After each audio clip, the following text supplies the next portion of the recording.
Bueno, ¿cómo les va? Bienvenidos nuevamente a una edición mixta de estas clases que pretenden ser virtuales por un lado y presenciales por otro, en esta cursada de obstetricia de la Universidad de Buenos Aires. Estamos en nuestra casa, en el Hospital Rivadavia, cuyo encargado de enseñanza, el doctor Roberto Quequillán y el doctor Marcos Derlier, quien les habla, vamos a brindar una nueva conferencia. En este caso vamos a hablar sobre el mecanismo de parto en general y específicamente el mecanismo de parto encefálica de vértice.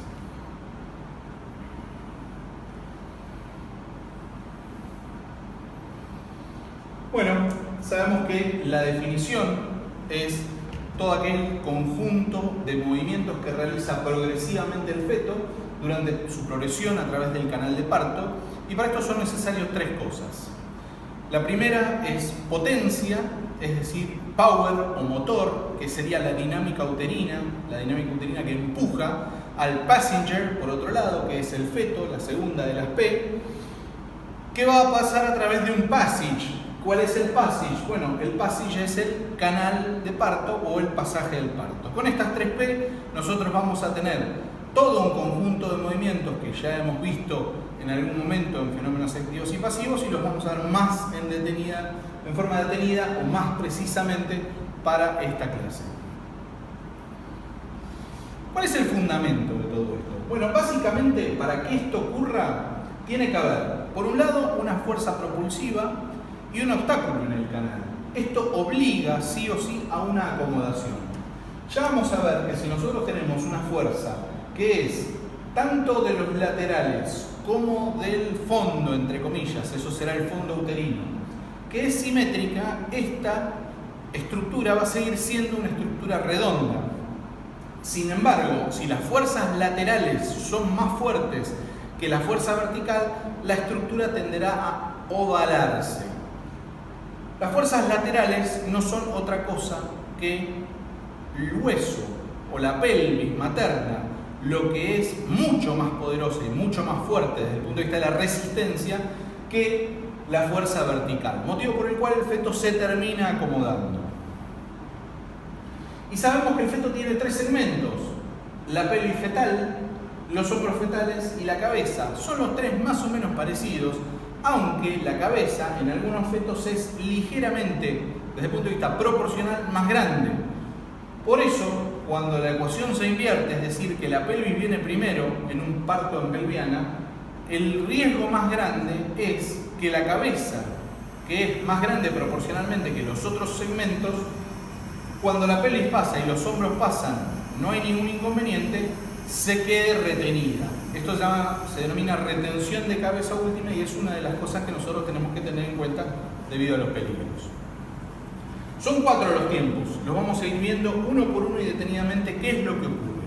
El primero es la orientación al estrecho superior de la pelvis, el segundo es el descenso y el encaje, el tercero es la rotación interna, y finalmente vamos a hablar del desprendimiento. Esos son los 4 tiempos del mecanismo de un trabajo de parto. Lo vamos a orientar más hacia las cefálicas y después vamos a ver específicamente el de cefálica de vértice, que es el más frecuente.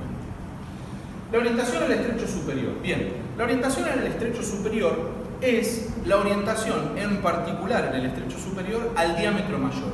Y el diámetro mayor de la pelvis, lo vamos a ver en una diapositiva más adelante, es el oblicuo, motivo por el cual las orientaciones son primero a los oblicuos, específicamente el izquierdo, porque en el derecho hay obstrucciones, y luego en el derecho. Más adelante vamos a ir viendo más. Esto hace que cuando la cabeza del feto se oriente, se puede orientar en un oblicuo mirando hacia abajo, en el mismo oblicuo mirando hacia arriba, en el oblicuo opuesto mirando hacia abajo y en ese mismo oblicuo opuesto mirando hacia arriba. Es decir, tiene 4 posiciones oblicuas habituales. En líneas generales esto ocurre al final del embarazo. Entonces es al final del embarazo donde nosotros tenemos que observar qué tipo de orientación tiene. Y una vez que se ha encajado bien, es que queda fijo, porque hasta el momento en el cual el feto se encaja, que ya vamos a ver cuál es, puede volver hacia atrás y rotar de diámetro superior en el estrecho. La segunda de las situaciones que ocurren en la orientación al estrecho superior es la disminución de diámetros por apelotonamiento. Es decir, todos los diámetros fetales ofrecidos al estrecho superior se compactan o se comprimen. Esta situación que ocurre se da básicamente primero por cabalgamiento de los parietales. Recordemos que los parietales no están soldados, sino que hay una sutura que es laxa, y esas suturas laxas lo que permiten es que se cabalguen los parietales. Segundo, se apelotonen. Y otra de las cosas muy importante y fundamental, sobre todo en la progresión que tendrá ese trabajo de parto, es la actitud de flexión o de deflexión. Vamos a ver más adelante. Esta es una imagen que muestra la orientación al estrecho mayor o superior de la pelvis, donde vemos que el diámetro entre, en este caso, el punto 2, del punto 2 al opuesto es mucho más grande que el transversal o que el anteroposterior. Es una figura que nos permite, junto con estas tres, ver cuáles son los diámetros más prolongados. El apelotonamiento y el modelaje son dos de los fenómenos plásticos que ocurren en el feto que reducen los diámetros. En algunos casos son patológicos y es la acumulación de sangre como si fuera un hematoma, nada más que ocurre a nivel cefálico, el cefalohematoma, o el caput sucedáneo. La diferencia está en estas tomografías.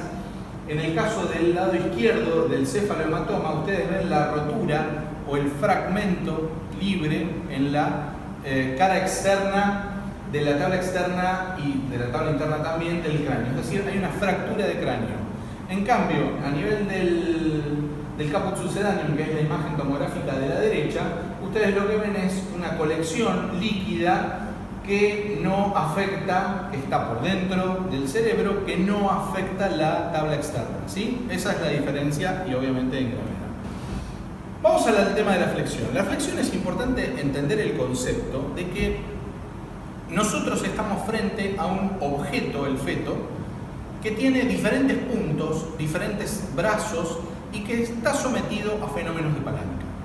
Fíjense en la figura de flexión 1. La figura de flexión 1 muestra cómo el punto de apoyo no está en el centro. El punto de apoyo, que es ese redondel gris, está ligeramente desplazado en esta imagen hacia atrás. Es por eso que genera dos brazos de diferente longitud. El brazo largo, que es entre el frontal y el punto central o punto de apoyo, y el brazo corto, que es entre el punto de apoyo y el occipital. Al generarse dos brazos, un brazo corto y un brazo largo, si nosotros aplicamos presión, vamos a obtener esto que vemos en la figura de flexión 2, que es que cuando se aplica una flexión sobre un punto desigual, tiende a, por un fenómeno de balanza o un fenómeno de palancas, a flexionarse. Esto es lo que hace que el feto flexione su cabeza hacia el tórax o hacia el dorso, generando la actitud de flexión. Ahora, existen situaciones en donde la flexión, debido a mecanismos como por ejemplo la presencia de tumores, como por ejemplo la presencia del cordón, que no se hace del todo. Entonces tenemos de izquierda a derecha distintos grados de flexiones o de deflexiones crecientes. En el primer caso es la flexión máxima, como se verá, como se ve, están ofrecidos el diámetro menor, que es de 9,5. Si nosotros nos vamos más hacia la derecha, vamos viendo que el grado de deflexión, fíjense el ángulo que está formado, es casi de 90 grados. En este caso está ofrecido un diámetro de 12,5. Fíjense en el tercer dibujo, en la figura C, como el ángulo inclusive formado es un ángulo obtuso, está deflexionado. Y el ángulo ese es de 13,5. Si recordamos, el promonto pubiano mínimo tiene 10,5. Es imposible que un feto deflexionado de esta manera pase a través del canal de parto. Y finalmente la figura D muestra un grado de flexión mucho mayor, que es la deflexión total, donde el diámetro ofrecido es de 9,5, sin embargo la presentación es de cara, es decir, es la más vistósica versus la A y la D. El segundo de los mecanismos es el descenso y el encaje. El descenso y el encaje, bueno, básicamente atraviesa el estrecho superior de la pelvis y pasa por el plano de angustia. ¿Por qué plano de angustia? Porque es el plano más justo, más compacto, más estrecho de la pelvis. Es el plano del promonto pubiano mínimo. El promonto pubiano mínimo, como ven en la figura del lado derecho, va entre el celeste y el celeste, es decir, de la parte retropubiana a el promontorio. El promontorio es la unión entre el sacro 1 y lumbar 5. Este es un diámetro inextensible, este es un diámetro que es relativamente estable, es de 10,5 en la mayoría de las pacientes, obviamente que hay variaciones interindividuales, pero eso es un promedio. Y lo que nos permite o lo que nos deja ver este diámetro, que mientras más estrecho es, obviamente menos probabilidades de tener un parto normal. Entonces el promonto pubiano mínimo, una vez que desciende el feto y lo atraviesa, nosotros de alguna manera nos encontramos ante una situación que es la situación de irreversibilidad. Si nosotros atravesamos el plano de angustia, es probable que el parto progrese. Si el plano de angustia no se llega a atravesar porque por ahí la pelvis es muy estrecha o hay diferentes situaciones, entonces quizás nos convenga hacer una cesárea. Descenso y encaje, cuando nosotros hablamos del descenso, lo podemos hacer en forma vertical, en forma recta, o lo que se denomina también sinclítico. Sinclítico es decir, cuando el feto desciende en forma recta. Para decirlo de alguna forma, la cisura media está equidistante tanto del pubis como del sacro. Sin embargo, la mayoría de las veces no ocurre esto. La mayoría de las veces desciende el feto en lo que se denomina embadajo de campana. Eso es el asinclitismo, ya sea anterior o posterior. Fíjense en el caso del asinclitismo anterior, que es la figura media.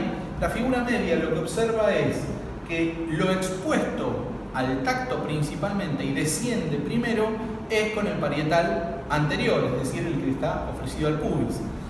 Desciende con el parietal anterior un poco, después desciende con el parietal posterior, es decir, va haciendo un fenómeno basculante como el badajo de una campana. Esas son las dos formas de descenso que tiene el feto.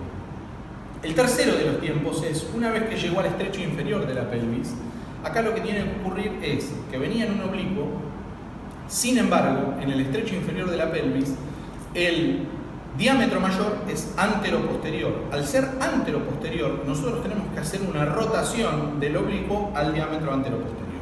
Si nosotros venimos en el oblicuo izquierdo, la rotación obviamente será, si fuera visto como la cámara, en el sentido antihorario, y si fuera en el oblicuo derecho sería en el sentido horario. Lo estoy haciendo para que la cámara tome las diferentes rotaciones. Esa rotación interna yo puedo visualizarla porque ya los planos, al estar bien descendido, puedo entreabrir los labios vulvares y puedo ver esa rotación. Y es muy útil ver esa rotación, porque después vamos a ver en los planos posteriores que en virtud de esa rotación es como se van a rotar los hombros posteriormente para las maniobras de extracción. Lo vamos a ver más adelante, pero les adelanto que en virtud de la rotación interna también voy a tener que hacer la rotación externa, que es volverlo para ese mismo lado. Y si yo pude visualizar, a veces no se ve, pero si yo lo pude visualizar voy a estar más seguro de cómo va a ser esa rotación externa. En el estrecho inferior de la pelvis, como ven ustedes, el diámetro mayor es el antero-posterior. Porque si bien el pubis, y en esta imagen lo pueden ver, el pubis parecería, perdón, el coxis parecería estar entorpeciendo, cuando pasa o atraviesa la cabeza fetal, el coxis se retropulsa, es decir, se abre y se separa. Eso genera que el diámetro mayor sea el antero-posterior.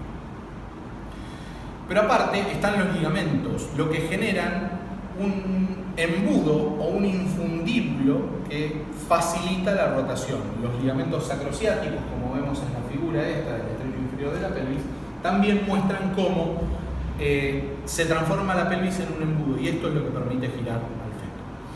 Finalmente, cuando ya está casi entreabriendo los labios, lo que queda es el desprendimiento. El desprendimiento se hace con el hipomócleon. ¿Qué es el hipomócleon? Es el fenómeno por el cual se apoya la nuca fetal, es decir, el occipital, contra el pubis y se produce la deflexión de la cabeza. Es un estímulo que se genera en el feto. El apoyo sobre el pubis genera el fenómeno de hiperflexión o flexión brusca de la cabeza. Cuando esto ocurre, tenemos que proteger para evitar que esa deflexión brusca rompa y desgarre las partes blandas. Vamos a la parte 2 de esta pequeña conferencia, de esta clase virtual, que es el parto encefálica de vértice. Vamos a ver todos estos pasos específicamente para la cefálica de vértice. Vamos a ver en líneas generales algunas generalidades. Después de una imagen de lo que es un parto, vamos a centrarnos en que la cefálica es el 95% de todas las variedades y específicamente la de vértice también es el 95% de todas las cefálicas. Estamos hablando de la variedad obviamente más frecuente. Es también, y la naturaleza es sabia, una de las variedades más eutóxicas. Esto significa que mientras más cefálica sea y de vértice sea, más probabilidades hay de que haya un parto eutóxico. La variedad, según la frecuencia, es primero occipito ilíaca izquierda anterior, es decir, el occipital fetal está en la parte anterior izquierda de la madre. Esto estamos hablando del oblicuo izquierdo. Ese mismo oblicuo, pero posterior, es decir, el occipital posterior es la segunda en frecuencia, la tercera es la derecha posterior y la cuarta es la izquierda posterior. Todo eso en orden de frecuencia. El primer tiempo es exactamente igual, se orienta al estrecho superior de la pelvis, recordemos que es el oblicuo izquierdo por la eminencia iliopectinia izquierda de la madre. Gracias a la dinámica uterina se genera la flexión cefálica y el diagnóstico, yo cuando la tacto, la estoy tactando en un primer plano de Hodge, estoy tactando la sutura en el diámetro oblicuo y puedo tocar la fontanela menor cercana a la línea iluminada. Esto es lo que estoy haciendo, es el diagnóstico de una cefálica de vértice. Y el vértice básicamente está dado por la fontanela menor en la unión de los occipitales, del occipital con los parietales. Segundo tiempo es el descenso y el encaje. Sabemos que es mayor flexión por efecto de la dinámica uterina. Este es el momento en el cual yo necesito mayor fuerza porque tengo que atravesar ese plano de angustia o ese promonto pubiano mínimo. El diámetro sigo en el oblicuo porque todavía no estoy ingresando al estrecho inferior de la pelvis, que es el diámetro mayor anteroposterior, sigo en el diámetro oblicuo y el diagnóstico lo hago ya sin poder rechazar la cabeza. Estamos hablando de que estamos en un primero casi segundo plano, por eso yo puse segundo plano. Si está más profundo ya la cabeza directamente no se rechaza y si yo me quiero meter por detrás del pubis ya no lo puedo hacer. Eso es estando en un bien tercer plano.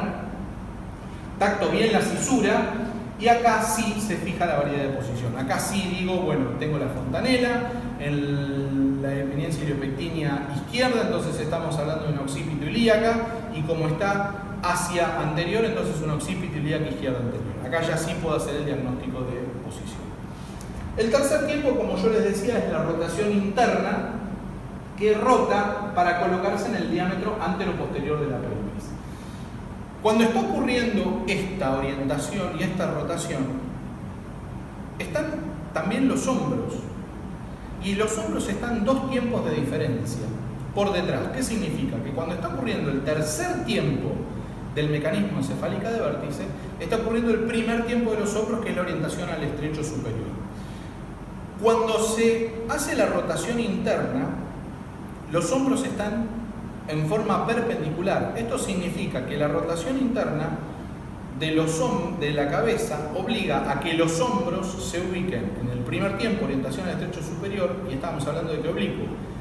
Como la ubicación anatómica de los hombros respecto de la cabeza es perpendicular, utiliza el oblicuo opuesto. Es decir, si la cabeza se metió en el oblicuo izquierdo, los hombros se meterán en el oblicuo derecho. Esto está ocurriendo simultáneamente. Primer tiempo de los hombros, tercer tiempo rotación interna de la cabeza. El diagnóstico se hace con la sutura, esta vez la tacto en anteroposterior, porque recordemos que el diámetro inferior de la pelvis tiene ese mayor diámetro. La fontanela está o subpúbica y la toco bien ahí arriba del pubis, o hacia abajo cuando es una variedad occipito-sacra. Y se puede, si yo entreabro, ya ver a través de los labios vulvares, inclusive a veces protruye. El cuarto tiempo es el desprendimiento, y cuando se desprende la cabeza, los hombros avanzan del primero al segundo tiempo, es decir, el descenso y encaje. Los hombros, recordemos, que hacen el descenso y el encaje en el mismo oblicuo. Quiere decir que cuando se hace el desprendimiento de la cabeza, el desprendimiento se hace mediante dos formas. Occipito púbica, es decir, cuando el feto viene mirando hacia abajo, apoya el occipital en el pubis y hace el hipomócleon, que es lo que habíamos hablado, la deflexión de la cabeza, o cuando hace al revés, viene en la variedad sacra, y en realidad la deflexión de la cabeza, lo primero que se ve es la cara, finalmente el mentón y finalmente termina saliendo todo el glúteo. Esa es la variedad occipito sacra. Obviamente la deflexión de la cabeza yo la veo, lo que tengo que hacer es acompañar dilatando ligeramente las partes blandas, la dilatación genera estímulo de pujo también, y por otra parte en el momento en que se está produciendo yo tengo que apoyar la mano sobre la cabeza para evitar la deflexión brusca, es decir, acompañar el movimiento, ampliando partes blandas y acompañando el movimiento de deflexión. Esto me facilita y evita roturas de partes blandas. Como recordamos, este es un movimiento visible, tenemos que proteger el desgarro y acompañar, y como recordemos, estamos en el segundo tiempo de los hombros. El feto ya tiene la cabeza afuera, sin embargo los hombros están en el segundo de los tiempos. ¿Qué es lo que tiene que hacer ahora el hombro? Los hombros tienen que hacer la rotación interna. Para hacer la rotación interna, yo tengo que llevarlo al diámetro anteroposterior. Si estaba en el oblicuo opuesto, tenemos que recordar que la rotación interna es contraria a la rotación, la rotación externa es contraria a la rotación interna. Vamos a verlo con esta filmina donde compara el polo cefálico por un lado con la rotación interna por el otro de los hombros. El polo cefálico hace rotación externa. ¿Por qué es externa? Porque la cabeza ya está afuera. Entonces, la rotación que hace la cabeza o que yo ayudo a hacer a la cabeza, lo hago externamente del cuerpo. Sin embargo, los hombros sí están en el tercer tiempo. ¿Se acuerdan? Primer tiempo, orientación al estrecho superior de la pelvis de los hombros cuando se daba el tercer tiempo de la rotación interna de la cabeza. El cuarto tiempo de la cabeza, que es el desprendimiento, genera el descenso y encaje de los hombros. Y ahora estamos en el cuarto tiempo, sería el quinto tiempo de la cabeza y el tercer tiempo de los hombros. El quinto tiempo de la cabeza sería la rotación externa y el tercer tiempo de los hombros sería la rotación interna. Como vemos ahí, lo que hacemos es la comparación entre rotación externa a la izquierda y rotación interna a la derecha. Polo cefálico a la izquierda, hombros a la derecha. Entonces, lo que tiene que hacer la cabeza es rotar hacia el oblicuo en el que venía. Si venía en izquierda, rotación interna, vuelve. ¿Por qué? Porque los hombros se acomodan en el anteroposterior. Al acomodarse en el anteroposterior se ubica el hombro anterior viene en el pubis y el hombro posterior se ubicará en la zona del coxis. Esta forma es la que yo tengo de identificarlo, y lo que puedo hacer es ayudarlo a la rotación externa de la cabeza para encajar mejor a los hombros. Una vez que se produce, ahí en esta imagen vemos cómo el operador inicia la rotación y ayuda o acompaña a veces a la rotación externa. Al final de la rotación externa, fíjense que la cabeza está perpendicular a los hombros y los hombros están en el anteroposterior. Ahí está claramente identificada en el fin de la rotación externa cómo es que los hombros están en el anteroposterior y la cabeza, en este caso, está mirando a la derecha de la paciente, a la izquierda de la paciente, perdón. Finalmente, en el sexto tiempo es únicamente de los hombros, se desprende el hombro primero, anterior, y después de la extracción del hombro anterior se hace la extracción del hombro posterior. Nosotros tenemos siempre una forma de explicarle a los residentes cuando están comenzando a hacer los partos, que es bien hacia abajo. Y para esto, una forma de hacerlo hacia abajo es rodilla en el piso, porque si apoyamos la rodilla en el piso, vamos a quedar absolutamente en desparejo con la camilla y la tracción va a ser hacia abajo inevitablemente. Después se tracciona hacia arriba y eso nos permite la extracción fetal final, protegiendo obviamente siempre el periné para evitar los desgarros. Acá se ve cómo se extrae parte del hombro anterior y ahí se está extrayendo el hombro posterior en esta siguiente filmina. Ahora vamos a ver un video, es un video donde no se ve la rotación interna, pero sí se puede ver a medida que va avanzando se puede ver la progresión de la rotación externa y la extracción del resto del feto. Bueno, lo que estamos viendo es cómo el operador introduce las manos tratando de ampliar el canal de partes blandas. Al ampliar el canal de partes blandas se observa que la cabeza empieza a protruir. Ahí está con una gasa protegiendo el periné y con la mano está tratando de evitar que la deflexión de la cabeza sea un poco más lenta. Como ven, ahí se produjo la extracción. Fíjense el desprendimiento del hombro anterior, después se desprende el hombro posterior que sale con una manito y se coloca arriba de la panza de la mano.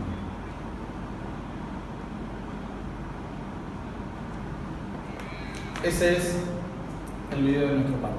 Obviamente es mucho más complicado tener la posibilidad de ver la rotación interna porque hay que pescar justo el momento en que esté rotando entre los lados. Bien, esperemos que les haya servido este video. Esta clase complementa, como ustedes saben, a las clases presenciales.